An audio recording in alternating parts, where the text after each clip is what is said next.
अब हम बात करते हैं उन दो चीजों के बारे में जिन्हें आपको फॉलो करना है। नंबर 1, जब हम नोटबुक या नोट्स खोल के उसमें लिखे वर्ड्स को देखना शुरू करते हैं तो उस वक्त तो हमें लगता है कि मैं पढ़ रहा हूँ, लेकिन वो शब्द पूरी तरह से हमारे दिमाग को नहीं दिखती। क्या मतलब इसका? यानी उस वक्त उन शब्दों को सिर्फ आप देखते हो, आपकी आंखें देखती है, आपका दिमाग नहीं देख पाता। वो इन्फॉर्मेशन हमारी मेमोरी में सिर्फ थोड़े टाइम तक ही बनी रहती है। मतलब आप उसे कभी भी भूल सकते हो सकता है आप उसे 1-2 घंटे के अंदर भूल जाओ या फिर 1-2 दिन के अंदर। तो अब ऐसा क्या करें कि जो टॉपिक या इन्फॉर्मेशन हमने पढ़ी है वो ज्यादा टाइम तक टिकी रहे हमारे माइंड में। तो इसके लिए आपको एक स्टेप आगे चलना होगा।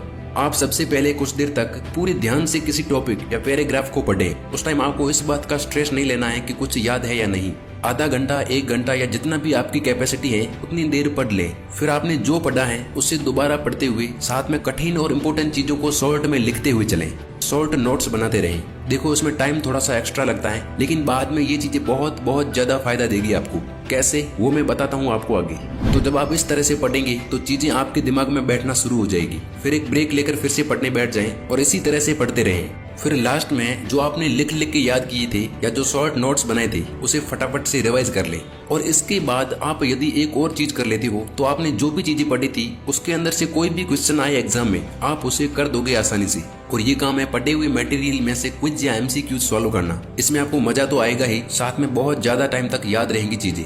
आपने जो भी टॉपिक या लेसन पढ़ा उससे रिलेटेड MCQ या क्विज आपको इंटरनेट पर मिल जाएंगे। इंटरनेट पूरा भरा पड़ा है वीडियो और ऐसी इन्फॉर्मेशन से।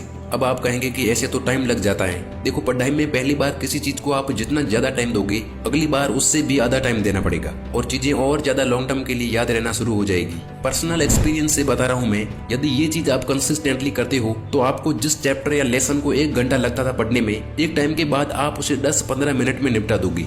दूसरी चीज है लिमिटेड स्टडी प्लस कंसिस्टेंसी। मान लो आप जोश में आकर एक दिन लगातार 4-5 घंटे दबा के जिम कर लेते हो, तो क्या अगले दिन आपका मन करेगा 1 घंटा भी करने को? बहुत मुश्किल। तो कुछ लोग बोलते हैं ना कि ज्यादा नंबर लाने हैं तो ज्यादा पढ़ो, 10-10 घंटे पढ़ के फाड़ के रख दो।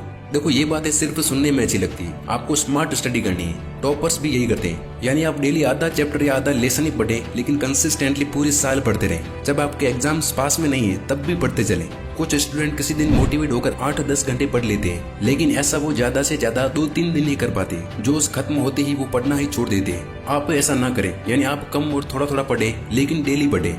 इसके अलावा बाकी इंपॉर्टेंट बातें भी आप फॉलो कर सकते हो जो शायद आपको पता होगी। जैसे सुबह जल्दी उठ के पढ़ाई करना, पढ़ाई के बीच में रेस्ट लेना, जो पढ़ा है उसको दूसरों को सिखाना, चीजों को कनेक्ट करके पढ़ना और शॉर्ट ट्रिक्स यूज करना, एक्सरसाइज करना और अच्छी नींद लेना। ये भी आप इंक्लूड कर देते हो तो आप पढ़ाई में क्या क्या कर सकते हो आपको खुद को भी नहीं पता। और हाँ, इस तरह पढ़ने के बाद आपको अच्छी और हेल्दी नींद लेना इसलिए जरूरी है क्योंकि नींद का समय ही वो टाइम होता है जब आपका दिमाग डिसाइड करता है कि किस इन्फॉर्मेशन को लॉन्ग टर्म मेमोरी में स्टोर करना है और किसको नहीं। इसलिए देर रात तक ना जगे। उम्मीद करता हूँ ये वीडियो आपको पसंद आया होगा और आप इससे कुछ सीख पाए होंगे। सो सपोर्ट दिखाने के लिए आप वीडियो को लाइक कर सकते हो, चैनल को सब्सक्राइब कर सकते हो।